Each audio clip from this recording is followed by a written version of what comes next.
tem alguns padrões bastante genéricos e que não dão conta especificamente do modo de produção de um projeto dentro das ciências humanas. Então você vai ter muitos termos ou estruturas que dialogam com outras ciências, normalmente baseado em outras ciências, em outras metodologias, e que quando a gente vai trabalhar ou transpor para o nosso projeto de pesquisa nas ciências sociais, em humanidades, tem alguns empecilhos aí que dão uma travada, tá bom? Espero poder contribuir com vocês de uma maneira interessante, tentando dar algum lastro. Eu participei de bastante processos seletivos em projetos e no desenvolvimento de projetos, sempre fui muito bem ranqueado nos processos, espero que eu consiga contribuir então um pouquinho com algumas coisas que eu aprendi nessas tentativas, tá bom? Vamos lá então, deixa eu compartilhar com vocês uma tela aqui com os slides.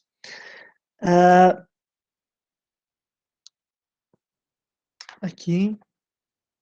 Assim que vocês conseguirem ver, se puder, quem tiver com a câmera aberta aqui, dá um okzinho, para mim fica mais sossegado, para saber que está todo mundo conseguindo enxergar o que está acontecendo. Já botei para compartilhar, vamos ver se aparece aqui. Abriu. Foi? Foi. Como ingressar no mestrado. Excelente, obrigado. Vamos lá então. Só um pedido. Que me foi solicitado, se alguém tiver já alguma pergunta, alguma coisa que queira lançar enquanto estiver falando, é muito mais dinâmico, muito mais interessante se a gente pudesse interromper, mas como vai ser gravado, tanto para preservar a imagem de cada um e de cada um que for participar, manda por enquanto no chat, depois que a gente encerrar essa gravação, aí a gente pode abrir e dialogar de uma maneira mais interessante, tá bom? É simplesmente por essa questão da gravação, mas pedagogicamente seria mais legal se a gente estivesse interferindo diretamente, tá? Usa o chat aqui que o Caio está auxiliando a gente, camarada, vai anotar também, já separar, e quando a gente abrir para todo mundo discutir, conversar junto, fica mais sossegado, já tenho algo preparado. Todo mundo está conseguindo ler bem a tela? Foi só um okzinho com a mão assim? Tá. Então, beleza. Bom, a nossa ideia de trabalhar com uma elaboração de projeto de pesquisa não vai ser, então, qual é o formato do projeto de pesquisa, e sim como a gente vai produzir um conteúdo para o projeto, tá bom?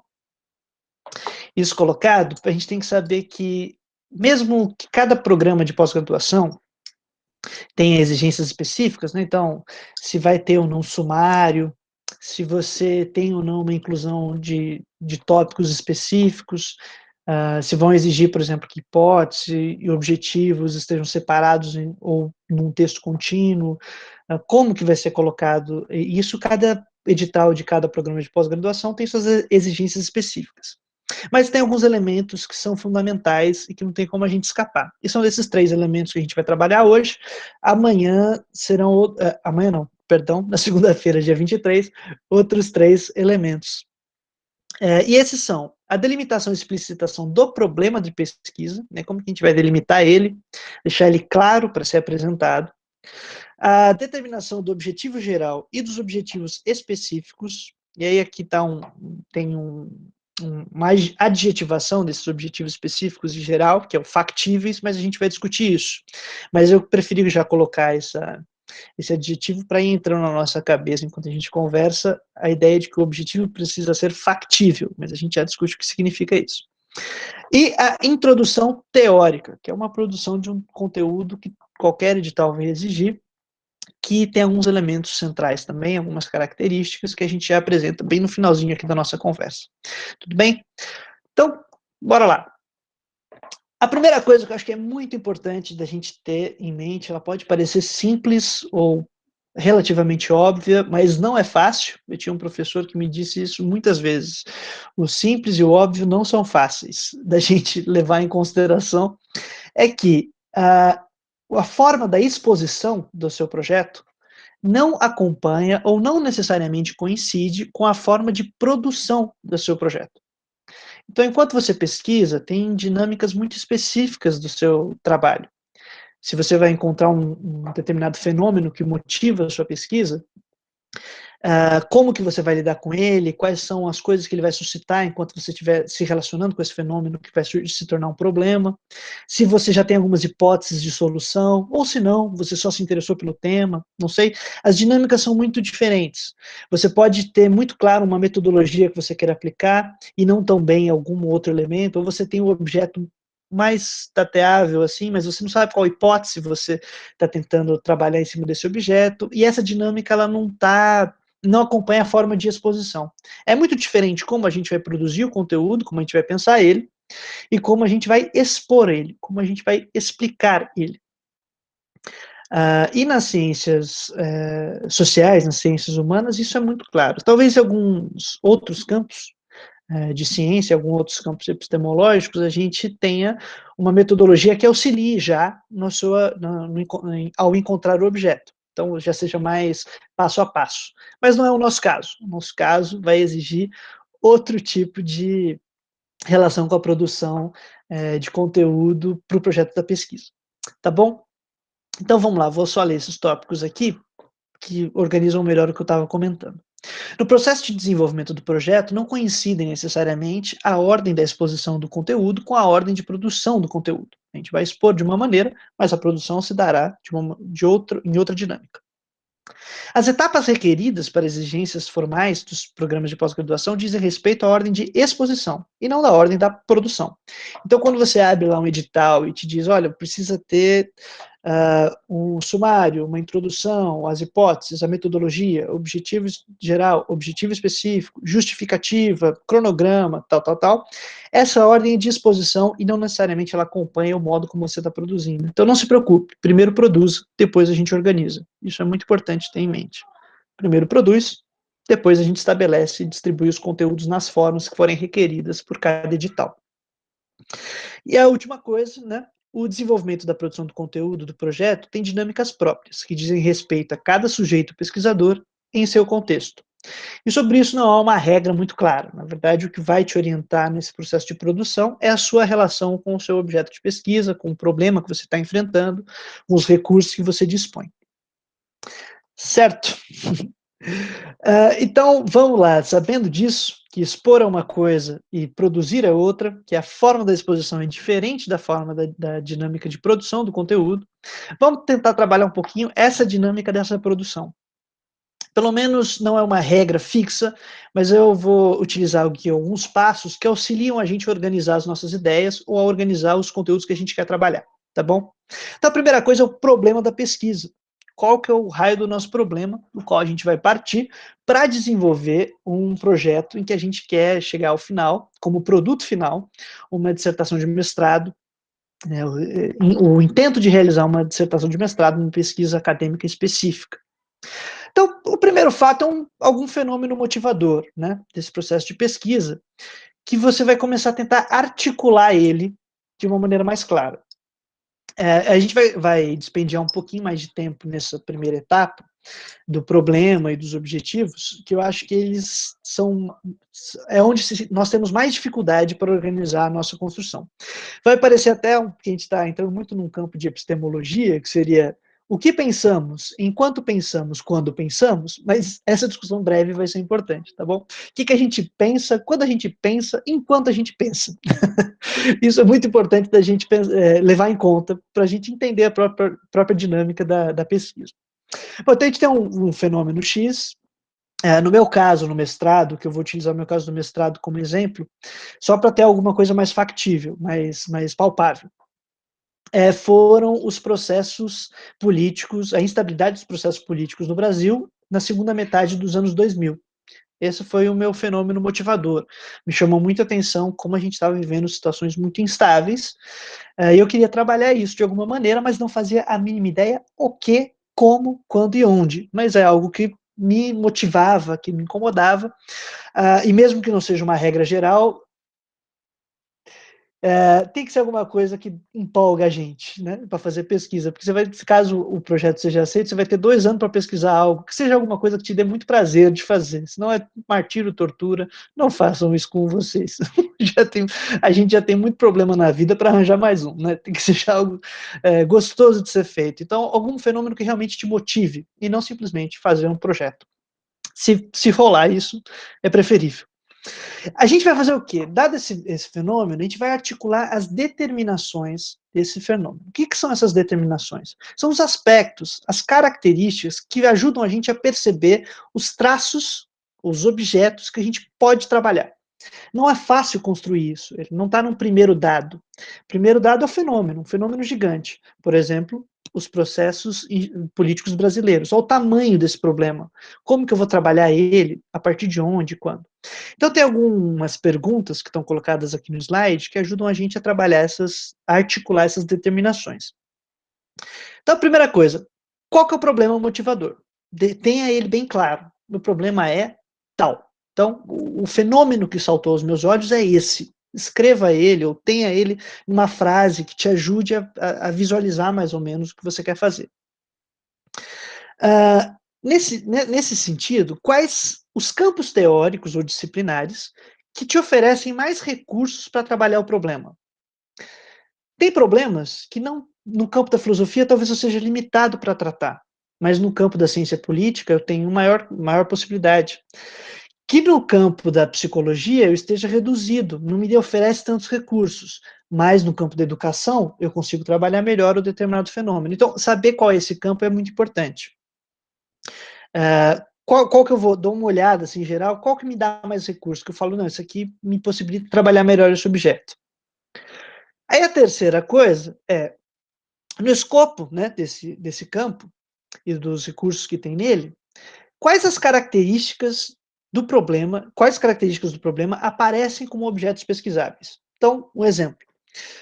Se eu fosse pegar o problema dos processos políticos brasileiros no campo da ciência política, um dos recursos que me dá são eleições. Analisar eleições, processos eleitorais. Então, me salta como objeto, dentro desse grande problema, que são processos políticos, eleições, processos eleitorais. Campanhas eleitorais, outro objeto, mas dentro da ciência política. Se eu vou pegar campanha eleitoral, a filosofia, por exemplo, na área que eu sou formado, me oferece pouco recurso. Então, o que eu vou trabalhar em campanha eleitoral? Teria que ser outra coisa, teria que mudar o meu objeto. Então, não me aparece como um objeto, dado os recursos que a filosofia me dá, a campanha eleitoral. Aparece outra coisa. Já na ciência política, me aparece a campanha eleitoral como algo, um objeto que pode ser pesquisado. Então, quer dizer, recuperando, né? Dado o problema, escolhido um campo, dentro dos recursos que esse campo me dá, quais objetos se tornam mais palpáveis, quais coisas ficam mais fáceis de eu trabalhar. A gente vai aplicar na real, né? Não é algo dado, a gente está construindo esse problema a partir dos campos, a partir desse passo, estou articulando ele está aparecendo para a gente, ele não é tão fácil de ser percebido. E a última coisa eu percebi, por exemplo, a gente percebe aqui que na ciência política, dado um problema do fenômeno do processo político, a campanha eleitoral pode ser um objeto. E aí, quais são os recursos que eu tenho no meu repertório para trabalhar isso? Isso é fundamental. Eu teria um trabalho gigantesco tentar aprender um repertório novo para começar um projeto. Não, peraí. Eu tenho recursos no meu repertório aqui, no meu repertório teórico que eu adquiri até hoje, capazes de trabalhar dentro desse campo com esse objeto, agora a gente começa a construir propriamente o nosso objeto de pesquisa, certo? Então são esses elementos principais. O campo, os recursos que esse campo tem, como esse problema aparece dentro dele, e aí, o meu repertório adquirido, quando eu encontrar com isso daí, o que surge? Então, tem um slide de exemplo, que é o próximo aqui, que é da minha pesquisa, vou usar aqui como um estudo de caso nosso, tá? Tem vários problemas aqui no processo, ela não é uma pesquisa perfeita de maneira alguma, mas pelo menos serve para a gente de estudo de caso. Então, meu fenômeno motivador, quando fui fazer o meu mestrado, era a instabilidade dos processos políticos brasileiros a partir da segunda década dos anos 2000. Então, ele era gigantesco. Né? Tem data, tem lugar, tem instituição, tem teoria. Bom, é muita coisa inviável de eu tentar trabalhar ele num projeto de mestrado. Eu poderia escolher muitos campos, eu poderia pegar o campo da história e aí começar a comparar os processos históricos que tornaram possível, por exemplo, a estabilidade dos processos políticos no Brasil nos anos 2000, o que veio caminhando, mas isso no campo da história. Eu não tenho muita familiaridade, nem conseguiria trabalhar tão bem. No campo da ciência política, eu já dei o exemplo lá da campanha eleitoral, ou da sociologia, para ver como são as relações entre os eleitores, não sei, ou as mudanças que você tem nos movimentos sociais, qual tipo de recurso a gente tem para trabalhar aí. Aí a filosofia, que foi o que eu escolhi, então, como um dos campos possíveis, me dá alguns objetos. Então vamos lá. Campo teórico da filosofia, o que eu poderia fazer? Eu poderia fazer uma revisão crítica dos sistemas, das categorias e conceitos de diferentes teorias políticas. Então, do problema do fenômeno motivador, que é a instabilidade dos processos políticos brasileiros, eu fui para um campo da filosofia para analisar esse problema, e aí o que me apareceu que eu poderia fazer, dado o campo da filosofia, é analisar a teoria política, os sistemas, as categorias e os conceitos, por exemplo. Analisar uma teoria política. Eu posso analisar uma teoria política para depois voltar para esse problema, sem, sem grandes crises. E aí, quais são os. Dado esse recurso que a filosofia me dá, o que eu posso tirar como característica objeto? As categorias de análise e interpretação. Elas que vão se tornar meu objeto propriamente dito. Eu vou ver as categorias para análise e interpretação dos processos políticos. Não sei se vocês conseguem perceber, mas aquilo que era um fenômeno motivador, contém os processos políticos, quando chega aqui, passado pelo campo teórico, e os recursos que esse campo me dá, eu vou trabalhar, na verdade, as categorias que podem me ajudar a interpretar os processos políticos. É um passo a passo relativamente intenso, mas que a gente vai construindo, então, devagar esse objeto. Só que as categorias também é algo muito amplo. O que eu tenho como repertório adquirido para poder tratar desse objeto bruto aí, que são as categorias de interpretação para análise dos processos, no caso aqui de exemplo? Eu tinha algumas teorias, algumas linhas de pesquisa, né? Então, pragmatismo, relações entre ética e política, teoria da institucionalidade e filosofia latino-americana de libertação. Foi essa que eu escolhi. Do repertório que eu tinha, eu achei que o mais apropriado seria esse, e falei, eu vou olhar as categorias do processo de interpretação de processo político por meio da filosofia latino-americana. Pronto. Esse vai ser o meu grande objeto de estudo. O problemão que eu tenho é as categorias da filosofia latino-americana para entender processos políticos. Reduziu bastante, não sei se vocês conseguem perceber, de um grande problema, que são todos os processos políticos de um determinado tempo, com suas instituições, tal, reduzir bem para um escopo teórico mais estrito. Certo? Vamos lá. O que a gente fez nisso? A gente abstraiu, abstrair significa, nesse caso, separar, a gente separou de um grande problema que motiva a gente, algo bem especializado. Então, dadas as características, né, dessas características objetos que a gente abstraiu, no caso as categorias do pensar, mas essas coisas que a gente selecionou a partir do campo e dos recursos, a gente pode agora investir sobre elas, aí é um papel muito criativo, investir sobre elas o repertório que a gente tem. E aí a articulação entre a teoria disponível, né, isso que a gente tem, com o material que a gente colheu, abre o caminho para construir o objeto específico da nossa pesquisa. Aí é onde a gente vai começando a tratar o que eu sei com o que está aqui na minha frente. E a gente constrói um conteúdo próprio, peculiar, que é talvez uma das coisas mais importantes para um projeto de pesquisa, porque ele vai ser a pedra de toque para tudo, né? Então, para eu saber qual método eu vou utilizar para minha pesquisa, depende do objeto que eu tenho. Para eu tentar imaginar quanto tempo eu preciso para fazer minha pesquisa, depende do objeto que eu tenho. Para eu imaginar quais hipóteses, depende do objeto que eu tenho. Então, não sei se vocês conseguem ver que é muito central esse papel do objeto específico aqui da pesquisa. Bom, vamos lá. O último tópico aqui, inclusive, é sobre isso, né? Desculpa. A articulação entre a teoria disponível e o material colhido no processo abre caminho para a construção do objeto específico da pesquisa e o desenvolvimento das hipóteses iniciais. O objeto pesquisado será a pedra de toque para a construção de todos os elementos do projeto. A introdução teórica, as hipóteses, o objetivo geral e específico, metodologia, cronograma e tudo mais.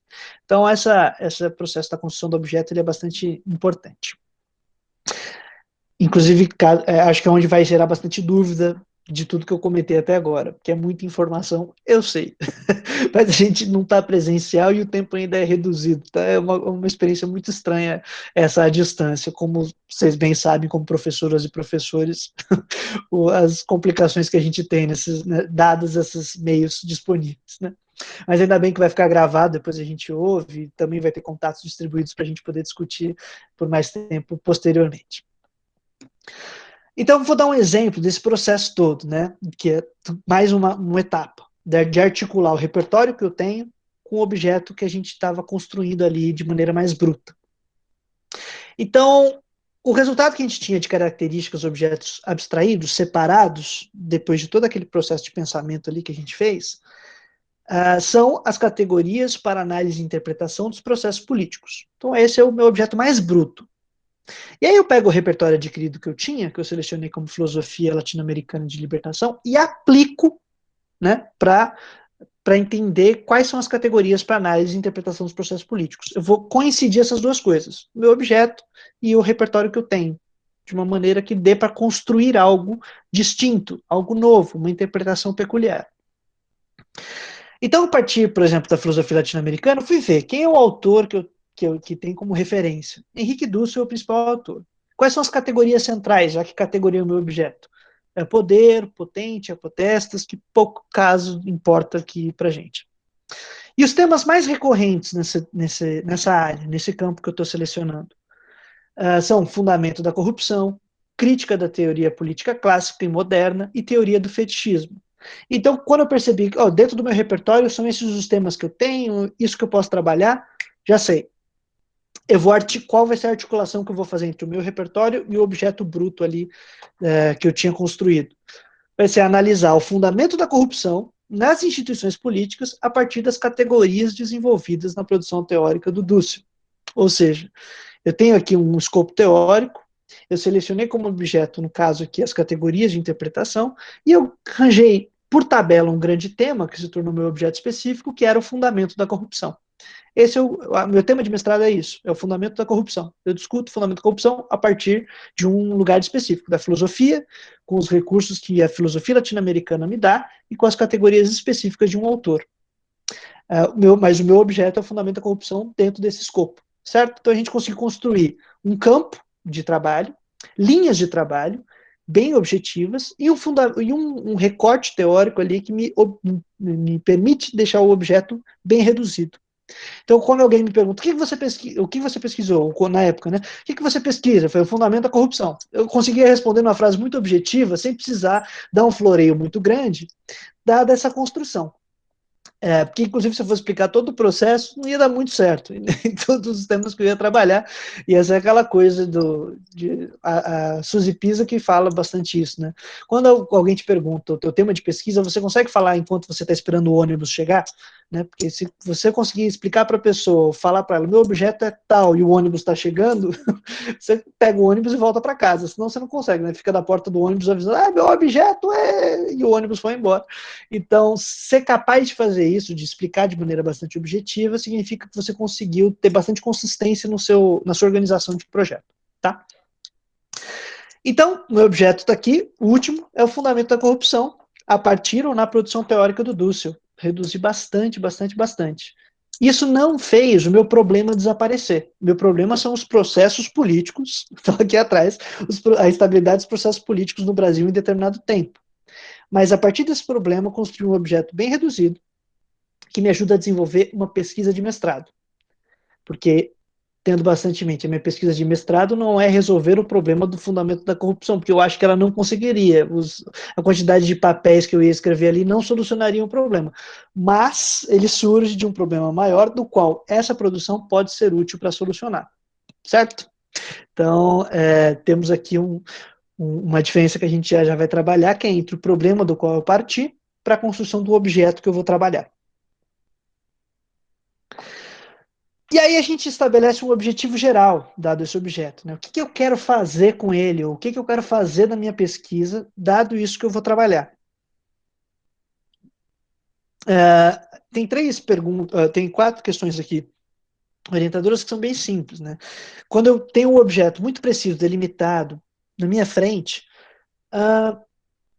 qual que é a função da minha pesquisa? O que ela pretende mostrar, demonstrar, verificar ou esclarecer? Né? Então, o que eu quero mostrar? Eu quero mostrar que o cara pensou tal coisa. Isso é uma função da pesquisa. Eu quero demonstrar uma argumentação ou demonstrar uma hipótese, uma tese, é um processo da pesquisa. Eu quero verificar se o que determinado autor falou ou o resultado de uma outra pesquisa de fato é válido ou não, faço isso. Eu quero esclarecer melhor um argumento que não foi bem colocado, sem problema. Mas eu sei o que eu quero fazer com esse objeto. Esse vai ser o meu objetivo geral. Eu quero tal coisa. Então, nossa pesquisa intenta e eu apresento qual é a finalidade do uso desse objeto, né? No caso desse exemplo que eu estou utilizando como minha pesquisa, como exemplo de caso, né? Como estudo de caso, o objetivo geral era, e aqui está bem destacado aqui no segundo tópico, tornar explícito o conteúdo que possibilita a análise do fundamento da corrupção nas instituições. Aí a partir, aí um escopo teórico, a partir da filosofia de Henrique Dussel. Mas qual que é o objetivo? Eu quero deixar bem explícito qual é o conteúdo. Eu vou mostrar, né? Eu vou mostrar um conteúdo que possibilita a análise de fundamento da corrupção nas instituições. É isso que eu queria fazer com o meu objeto. Quero mostrar qual é esse conteúdo fundamental.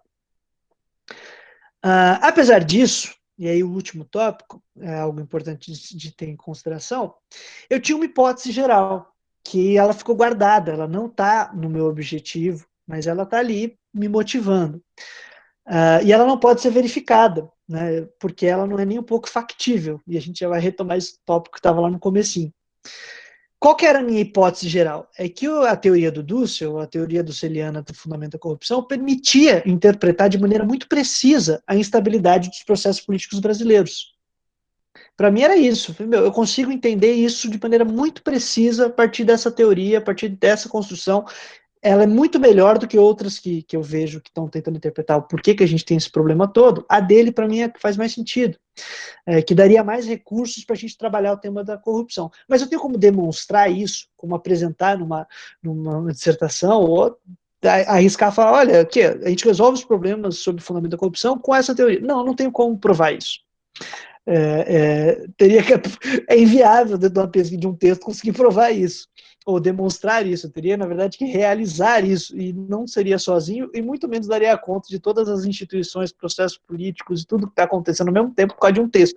Mas é uma hipótese geral que eu tenho, mas ela não é factível no meu projeto. Ela se mantém me motivando, mas ela não vai aparecer aqui no texto.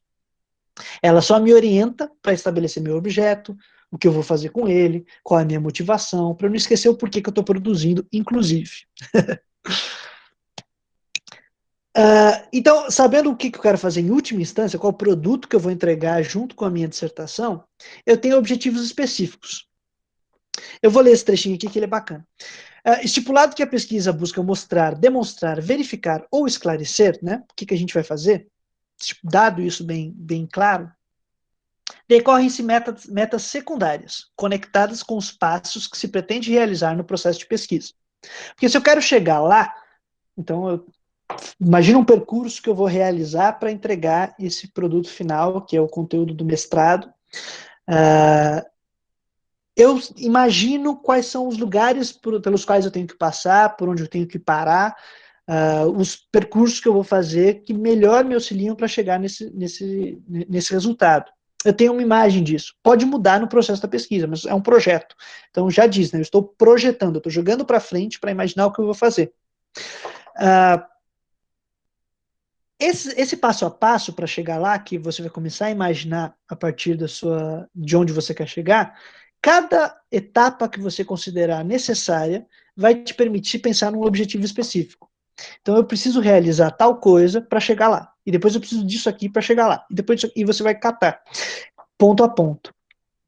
E aí, nesse momento, as variáveis são gigantescas. Então, um mesmo projeto, com o mesmo objeto, com uma mesma temática, no mesmo campo, pode ter objetivos específicos muito diferentes, porque depende de como você está desenvolvendo o caminho para chegar nesse resultado. Então, esses objetivos específicos eu nem coloquei como exemplo, porque tinham muitos no processo do passo a passo que eu tinha imaginado, e que poderiam ser muitos outros. Então, na verdade, é algo que vai depender muito de como que você vai imaginar chegar no seu objetivo final. Isso é uma dinâmica muito própria. Então, o tópico 2 aqui, esses objetivos vão desde a sistematização de conceitos, por exemplo, a descrição de determinados fenômenos, se é necessário você descrever alguma coisa, o uso de certos conteúdos como estudos de casos específicos, sei lá, se você vai realizar uma entrevista, se você vai fazer uma etnografia, qual que vai ser o passo a passo que você vai achar necessário nesse processo, te dá determinados objetivos específicos, até a metodologia que você for usar, certo? A crítica do uso de conceitos por algumas correntes, tradições teóricas, uma crítica de alguma coisa pode ser um objetivo específico, que você fala, eu preciso criticar isso aqui, senão eu não consigo avançar, sem problema. Então, cada etapa vai se tornar um objetivo específico, te permite criar objetivos específicos. Tá bom? Eles indicam, na verdade, muito mais o seu passo a passo. O objetivo geral, ele é o teu orientador, e os objetivos específicos é você dizendo mais ou menos por onde você quer ir. Eles vão alterar no percurso da pesquisa, mas para o projeto é uma indicação. Ó, eu acho que eu vou para lá, para cá, para cá, para cá, e os objetivos que eu quero atingir me ajudam a desenhar esse mapa.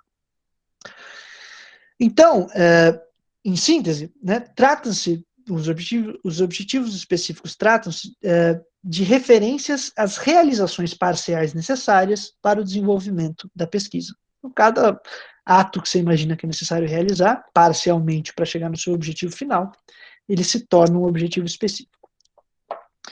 Certo?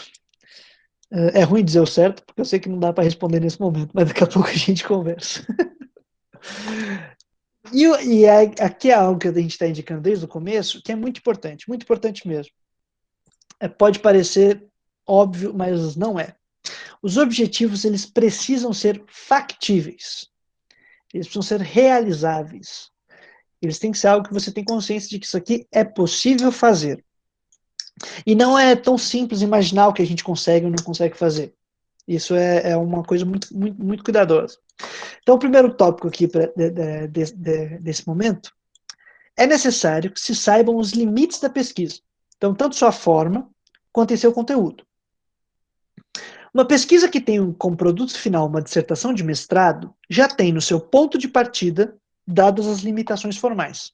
Ou seja, se é uma dissertação de mestrado, ela não vai conter uma tese muito peculiar e difícil de ser demonstrada. Porque eu tenho um tempo reduzido, são 2 anos, majoritariamente nos programas. Eu tenho uma determinada carga de disciplinas que eu vou ter que cumprir, que diminui meu tempo de pesquisa nesses 2 anos. Eu ainda preciso melhorar os meus recursos teóricos, então vai depender muito de estudo, de algumas metodologias que eu vou aplicar. Isso também reduz um pouco as minhas possibilidades de trabalho. E, por fim, no geral, os programas de pós-graduação, junto com os orientadores, dão mais ou menos para a gente os caminhos de limite de quantidade de capítulos, de mais ou menos o quanto você precisa se preocupar em avançar ou parar, né? Não dá para você fazer uma dissertação de mestrado de 350 páginas, inviável. Não pode se lançar algo tão pesado em 2 anos, por exemplo. Né? Então, as formas da dissertação, elas já reduzem um pouco os objetivos que eu devo almejar. Né? Então, eu tenho que conseguir fazer isso. O que não significa que a pesquisa ela se torna menos densa, menos importante, ou, sei lá, não, é uma questão de limitação formal mesmo, do processo produtivo, faz parte desse processo. Outra coisa, né, o terceiro fator, o tempo requerido para o desenvolvimento da pesquisa é outro limitador. Então, se eu tenho um objetivo, ou estava imaginando chegar num determinado lugar, que é requerer um tempo muito grande, uma entrevista, por exemplo, eu tenho no meu projeto de pesquisa a ideia de fazer entrevistas. Entrevistas requerem muito tempo.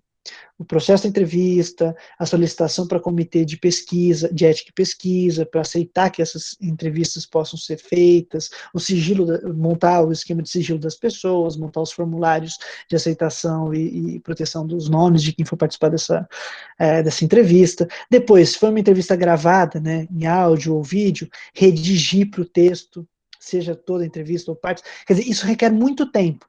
Então, os meus objetivos, eles precisam ser reduzidos, porque eu vou gastar muito tempo nesse tipo de processo. Tá bom? Então, o tempo é algo muito importante de levar em consideração na hora de imaginar um projeto de mestrado.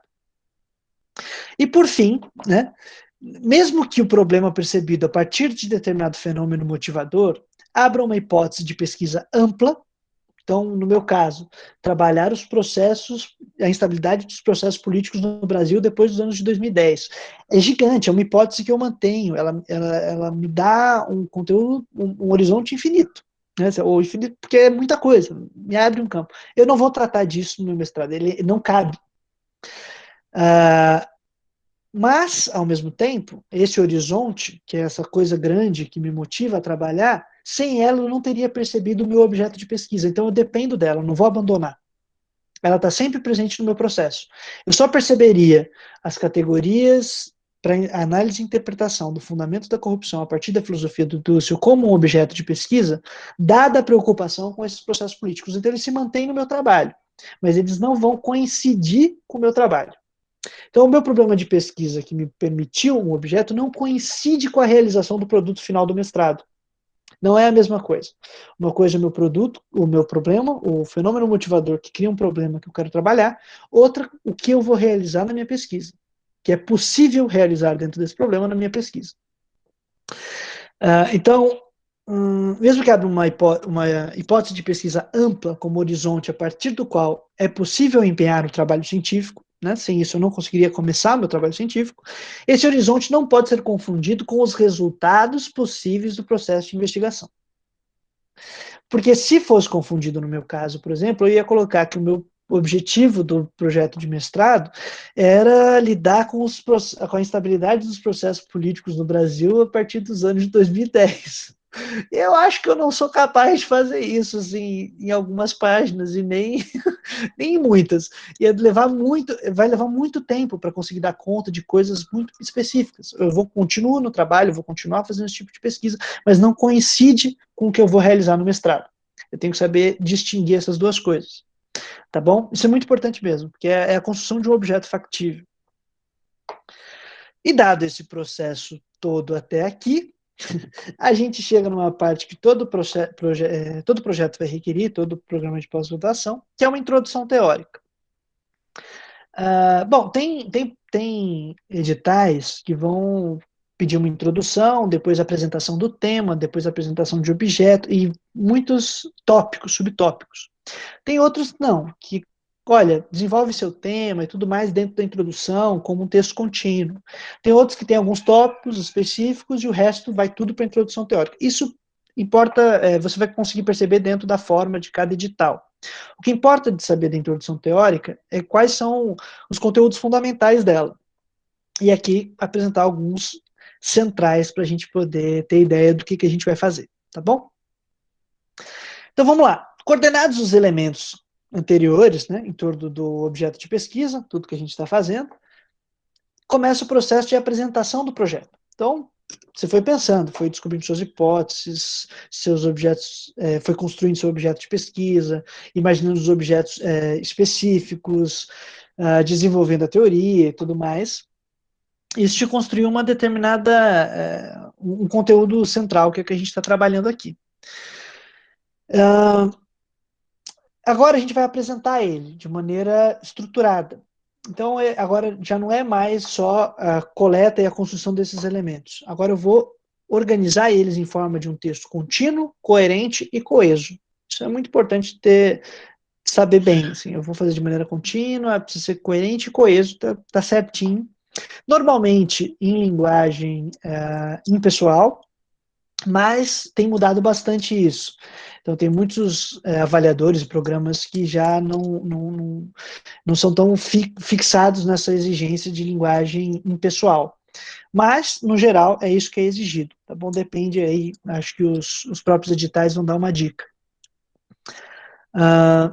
Mas vamos lá, os elementos fundamentais que você precisa ter nessa introdução é a apresentação do tema pesquisado, né? Então, vou trabalhar dentro da filosofia a política, dentro da filosofia ética, estética, eu vou trabalhar os determinados processos, eu vou trabalhar a educação infantil, a educação no ensino médio, eu vou trabalhar a passagem do ensino médio para a educação superior, não sei, quais são os temas que estão ali presentes, que vão ser apresentados, que tocam o que vai ser apresentado no projeto.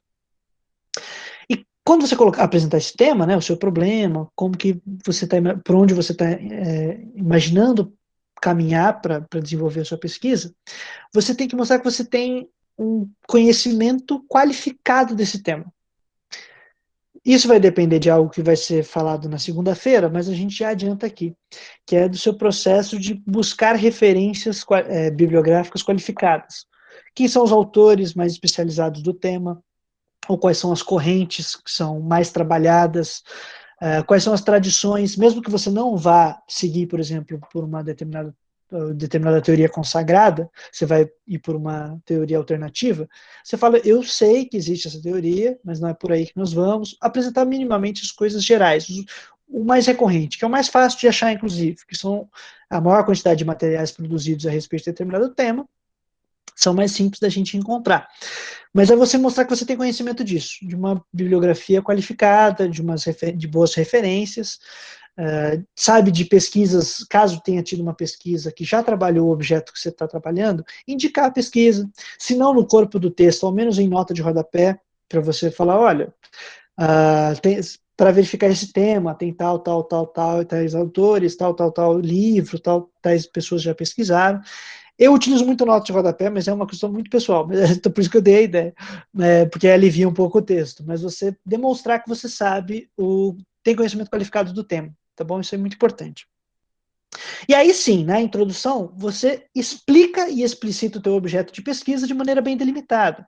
Então, dado esse tema, no nosso campo, sabendo que existem essas teorias, sabendo que existe isso daqui, eu vou trabalhar, e aí, objetivamente, o que foi construído, o que a gente trabalhou como construção até agora. É isso daqui. E aí você apresenta numa frase curta, objetiva, clara, esse é o meu objeto. É importante para o avaliador saber o que você quer trabalhar. Então, estou pensando nisso numa estrutura muito formal mesmo. Pode ser que no desenvolvimento da pesquisa isso altere, você consiga fazer de uma maneira mais fluida, muito mais tranquila, mas no projeto precisa ficar muito claro para quem vai ler o que você trabalha. Esse é o meu objeto que eu pretendo pesquisar, e aí você mostra o referencial teórico ou a posição que você quer tomar para enfrentar esse objeto, que é a partir daquele repertório adquirido que você qualificou na sua pesquisa, enquanto você estava desenvolvendo esse processo todo. Tá? E aí você, em geral, se pede para você finalizar uma pesquisa com uma visão geral uma introdução com a visão geral do projeto. Então, para a gente trabalhar esse objeto, a gente vai apresentar um objetivo geral, as hipóteses principais, tal, e você diz mais ou menos como que o seu projeto caminha, para você falar, olha, eu já sei mais ou menos, aqui abaixo eu explico o que vai ter especificamente. Não é uma obrigatoriedade essa visão geral, mas ela ajuda muito também para quem vai ler, para saber que você sabe por onde você está indo. A sua exposição está sendo bem feita. Tá? O que não significa que quando você estava construindo o seu objeto e desenvolvendo a sua pesquisa, o início da sua pesquisa, você sabia que ia chegar nessa forma. Não. A forma da exposição do conteúdo, ela depois é muito mais tranquila, dado o objeto que você construiu. Tá bem? Bom, eu falei muito mesmo. Deixa eu interromper aqui a nossa apresentação e fazer um último comentário. Eu sei que não é muita coisa, é muito conteúdo para a gente conversar, deve ter dúvida, bastante dúvida, inclusive, mas eu acho que essa dinâmica de entender a pesquisa como um tempo e a exposição como outro, já, pelo menos, facilita você articular a sua própria pesquisa sem se preocupar com a forma no primeiro momento. Pelo menos nos cursos que eu pude fazer de metodologia, e às vezes até dando dicas de produzir um projeto e tal, se apresenta a forma da exposição como a forma do processo de pesquisa. Às vezes se confunde as duas coisas. E isso não, cada um aqui vai ter uma dinâmica específica do processo de construção do conteúdo que você quer pesquisar. Montou isso, aí a forma de você expor, você segue o edital e tem uma maneira mais tranquila. Mas essas dinâmicas são bem diferentes, é bacana da gente ter isso em mente. Tá bom? Obrigado, gente, pela paciência de vocês me ouvirem até agora. Eu vou pedir só um minutinho para a gente interromper a gravação aqui, e aí a gente abre para a gente discutir, para a gente conversar, mas agradeço todas e todos os professores e professoras aqui que tiveram essa paciência de alguns minutos, espero ter contribuído de alguma maneira, tá bom?